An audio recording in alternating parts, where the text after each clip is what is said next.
Africa, the place full of deserts and arid lands.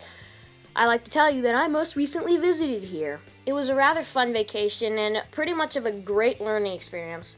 Now remember, this is Africa and there are some hard words to pronounce, so I might have some trouble pronouncing some of the words. So, prepare yourself for my African vacation. First, I landed in Cape Town and I checked out the Castle of Good Hope. Castle of Good Hope was cool, and it was pretty nice to look at and get a few pictures of it. It was real nice. Then after this, I decided to go up to Camps Bay. Camps Bay, as you can see, is rather nice. The water is blue, which is of course it's blue, but not just to mention that, but look at how nice. So this is exactly why I took this photograph. Then I did something really fun. I rode the aerial cable car up to Table Mountain. I myself am not that afraid of heights. As for the other explorers in the aerial cable, they were sort of freaking out. Here I went to the Kalahari Desert to visit the Kagalagadi Trans-Frontier Park.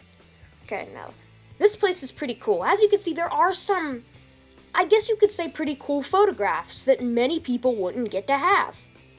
But what I really want to tell you is that this place actually has a pretty cool fact that you guys might want to learn about. This place is actually a large wildlife preserve and conservation area. Wow, that's actually pretty cool. Yes. After here, I decided to go to the Chobe National Park. Here I did one of the things that I've always wanted to do was go on a safari on one of those little, those little cars that everybody rides in. Well, since I'm at the Chobe National Park, might as well show you some animals. Here's an elephant. Those are cool. Here's a giraffe. They have long necks. That's all I can say. And then I saw a zebra. Zebras were pretty cool. I saw a few herds of them, and it was kind of nice.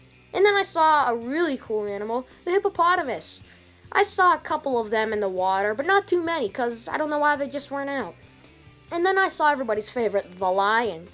I just had to have the lion. It's so nice to see a lion. And who could forget the meerkat? Can't forget those little chipmunk raccoon things. Oh well. Next I went to Victoria Falls. Here's a fun fact that you might actually want to know about Victoria Falls. The river flows north.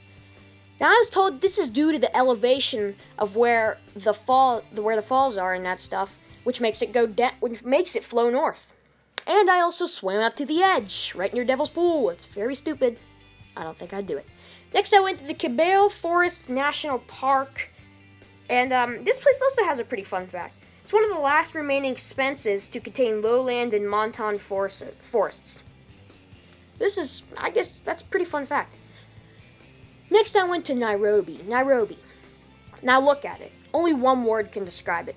Beautiful. Look at it at night. Can you imagine the wealth that they would need to build these buildings? But of course, there's always a sad part to every story. Which brings me to the slum. Slum's like a small part of Nairobi, and as you can see, the buildings are it's poor. They don't even have a disposal system, so waste is thrown just everywhere. You get piles of it. Next, I did something rather dangerous. I went to Mogadishu. Wait a second. Why is Mogadishu such a bad place? Well, you see, it doesn't really have a government, okay? It's sort of just like an uncivilized place. If you try to call the ambulance or something, or you try to get help, you don't get it necessarily. Which is why I was warned about ever going back to Mogadishu, Somalia again. Next, I did something fun. I went to Timbuktu. Not the movie, the actual place.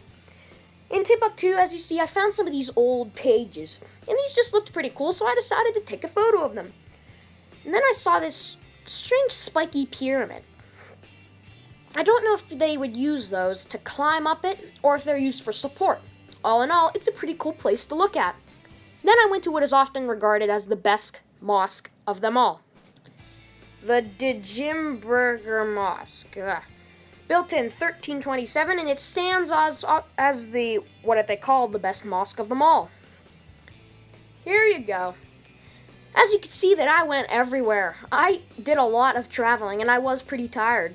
But it was totally worth it because I got to learn a few things, look at some architecture, some buildings, visit places, go on a safari, and all of the fun stuff. So here's a reason why you would like to go to Africa, all of that. Anyways, thank you so much for checking out what I did in Africa and all that stuff, and have a good one.